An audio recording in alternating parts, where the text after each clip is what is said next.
Okay, so here's me and Sal working on some of that leash walking skills we talked about. I'm pretty much just adding on to the pattern game that we've already been doing. But instead of doing our turns and walking 1, 2, or 3 steps, I'm walking multiple feet.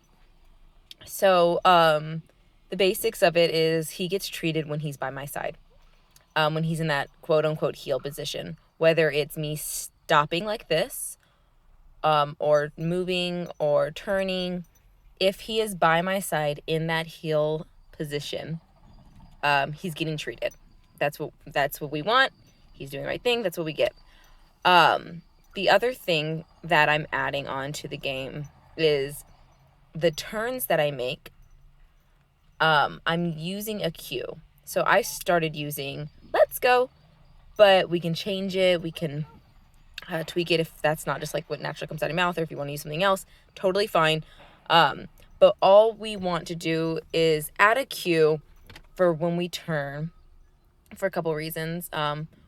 We want him to know when we turn, we need the attention kept on us.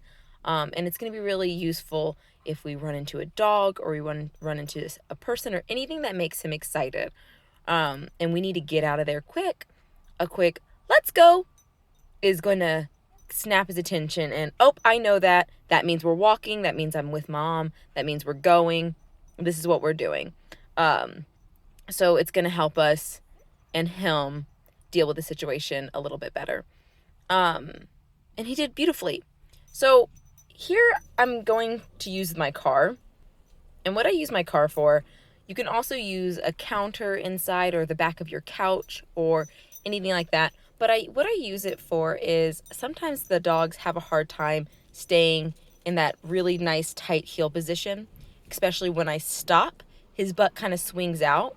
And this just helps him get a better idea and make it a little clearer. Now, the reason I kept this video is because you will see before I see right there. See that little dog friend coming down the road? I did not see him. Neither did Sal until it was too late. But this stuff happens, and I kept it in. So here he goes. So we had that reaction. I treated towards his mouth, realized it was a lot bigger reaction than I thought. So I went ahead and did a treat scatter behind us. He did great. He was able to take the treats. You see that he still was focused on me.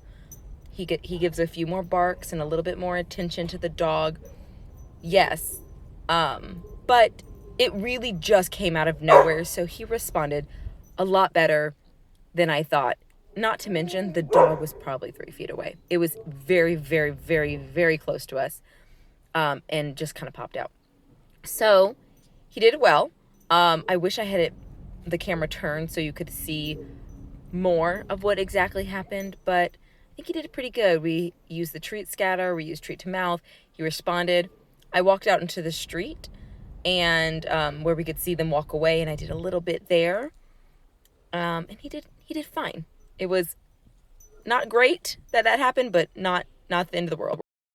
Okay, so sorry about this video. My 7-year-old is recording. It's the best we got, so we're adding it to the video. So here it is. Penny is over there with another little girl that I watch. And you can see we started walking initially when we saw Penny and Kaylee come up. But I ended up having to pull over. He reacted. It's on mute because you couldn't hear anything anyway because my daughter was talking. But he reacted. He barked. And I wasn't able to keep his attention while we moved. So we just pulled over. Yes, our end goal is let's walk, let's be in our heel position. Here's something else. Here's another behavior you can do. But right now, in that moment, that was too hard.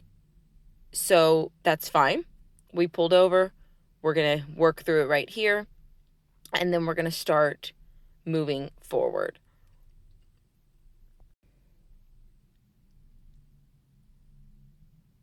Okay. So here we go. We're going to start moving forward. And you're going to get glimpses of us, but not the whole thing, because I don't know what Edith's doing. But here we go. He's doing some really nice. I have his focus completely. right here. He looks at Penny. I mark and treat. Not a problem. We did happen to stop again. Because there were people walking by and there was a lot of commotion going on. So again, this is not the greatest setup. It's not the greatest person filming. It's not the greatest person helping. Here we go. She got tired, so she sat down. But it's something. The good things to see right now is I have Sal's attention. He is ready to work and he's asking, what can I do? And that's the best thing. That's the greatest thing for me to see, because if he has that mentality, we can get somewheres with him. He's taking treats the whole time. Even with that dog that surprised us, he took the treats. He came back to me. He was ready to work. It's still a slower process. He still gets really excited, and we are working on that. But you can see how beautiful his leash walking is here and how hard he's working, and he's doing really well. And I'm really proud of him. So we'll set up something similar to this our next lesson. It's going to be a little better. It's all going to be adults, so it's going to be great. Okay, so here's a quick video of us working on some place work. Like we talked about, kind of it might help here and there with some impulse control and some of that patience. And it's also just something fun for him to do, taking a little break from his leash walking work. I didn't add a cue this time because I wasn't sure if you guys worked on it or if y'all added a cue or if y'all had one y'all wanted to do, so we can talk about that later. But I do think he's ready for one. He's doing really good. He's getting on it when he needs to, and I'm even able to do a little bit of stay with him where you'll see me kind of rocking back right there and coming back in, and he does great. So maybe that's something we add later.